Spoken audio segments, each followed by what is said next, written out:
Chapter 9. Realizing that we were headed farther and farther into Nebraska, Fish and I scrambled to our knees to peer out the window. Fish gave me a bug-eyed, hard-faced look that said, "Now what?" with a "this was a stupid idea" tang to it.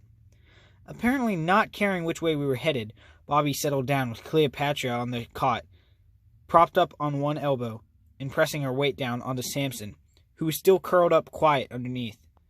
Bobby pulled out a large roll of bubble tape from her pocket, tore off a good-sized strip, and jammed it into her mouth. Then she picked up one of the newer issues of National Geographic from the top of the pile and started casually flipping through its pages. The magazine had a picture of a human heart on the cover, looking like nothing more than a big ball of watermelon threaded through with pale roots.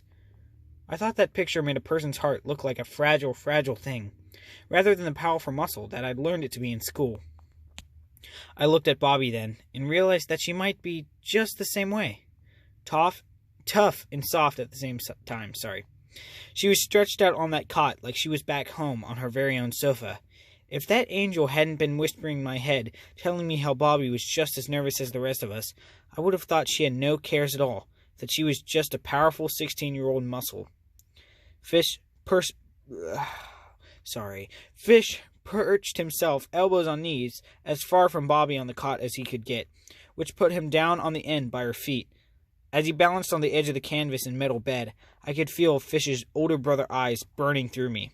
I knew he was mad. I knew he was worried. I imagined he was hearing Mama and Papa in his head too, and was feeling like he had to be the responsible one. Mostly, I knew he was remembering his own hurricane, and all the damage that got done just because he turned 13 in the wrong place. I sat down on the floor, still sure as sure that this bus would turn around and head back towards Salina, Kansas in no time flat. I pulled my knees up tight to my chest, and pulled my soft yellow skirt down all the way to my ankles. That big purple flower tickled my cheek, like it was trying to make me smile. Will Jr. sat on the floor next to me, even though it was dirtying his trousers.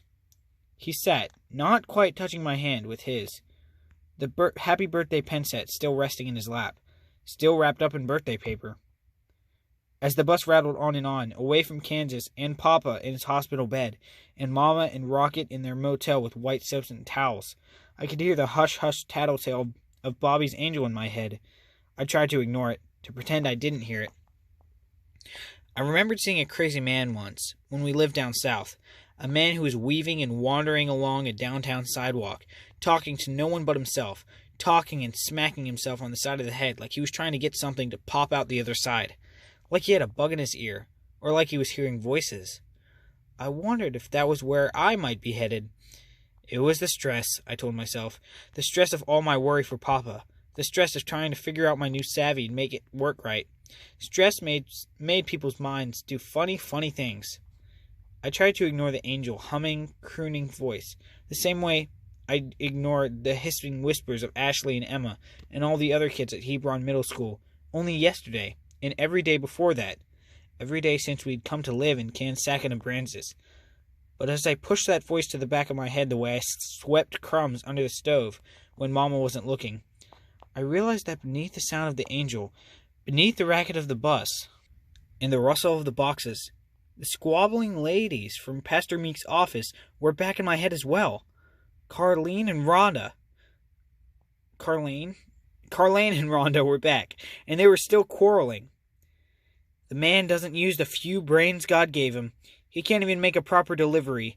How hard can it be to drop off a crate of Bibles, said Carlene in her deep, graveled voice. It's not hard to sell coffee. He should have just done that, the older voice of Rhonda snapped back. You never did know how to take care of my boy. What he saw in you, I'll never know. The voices sounded like they were drifting back to me from the front of the bus, over an intercom linked directly to my brain. I knew that no one other than the delivery man had gotten on that bus except us kids, and I was pretty certain that no one else could hear what I was hearing. I dropped my forehead to my knees and rocked my head from side to side, trying to concentrate on the texture of the pale yellow fabric of my special occasion dress against my skin. I tried not to listen to the bickering old bats as they continued to blame each other for the delivery man's misfortunes. I had no idea how much time passed as the bus thundered and rumbled up the highway. It felt like hours. I could see the sky go by outside the windows above me, and watched an unending parade of telephone poles flick past like the ticks and tocks of a clock. Silos and water towers marked the distance between towns along the highway, but every time I rose up high enough to look out, all I saw was the same, seemingly endless, sleeping landscape, field after field of last summer's dead brown corn stalks, and rows of lifeless skeletal irrigation equipment, all waiting for the earth to wake up with spring and ask for a drink of water. My backside began to fall asleep, and a cramp started to pinch my leg as the late afternoon sun slanted low and long and bright through the windows of the bus, casting big rectangle shadows off the boxes of Bibles. It was just about the same time that Bobby got bored. With a nasty smirk, she lifted one foot and kicked Fish off the end of the cot, temper flaring, his face contorted. Unable to control his savvy, as vexed and tensed as he was, my brother let loose. Magazines flew up into the air like an angry flock of helter-skelter yellow-winged birds, caught in an updraft of Fish's fury. Cardboard lids from boxes and crates flapped and fluttered, and the windows of the bus steamed up and shuddered with the force of Fish's frenzied squalls. Bobby covered her head with both of her arms as the magazines jetted over her, threatening to dive down as the heat inside the bus became downright tropical. I imagined Bobby getting shredded up by paper cuts from those flailing, flying magazines, and I jumped up from the floor to grab onto Fish, who had his eyes locked on and burning at Bobby. I took my brother by the shoulders and gave him a right hard shake. I thought for one ghastly, grim moment that I might have to slap him or slug him or twist his ears, anything to get him to stop storming. "Fish!" I hissed his name and shook him again, feeling desperate. Suddenly Samson was at my side. As calm, without a smile or a frown or a blink of his eyes, Samson put one pale hand on Fish's arm. He didn't squeeze or pinch or smack or cuff. Samson just touched his dusty fingertips to our brother's wrist, and the whirlwind stopped. Fish broke his fiery gaze away from Bobby and looked down at Samson, shaking his head a couple times, as though to clear the last gusts of rage from his brain. "Sorry," he said, looking cross and fuddled, red-faced in his apology to Samson, or to Bobby, or to himself. Will Jr. had gotten up from the floor during Fish's outburst, dropping the pen set and accidentally kicking it beneath the cot as he batted at the attacking magazines. Now he and his sister were looking at my brothers and me, like we were aliens just landed green and mean in their backyard. Everything had gone quiet. And I mean everything.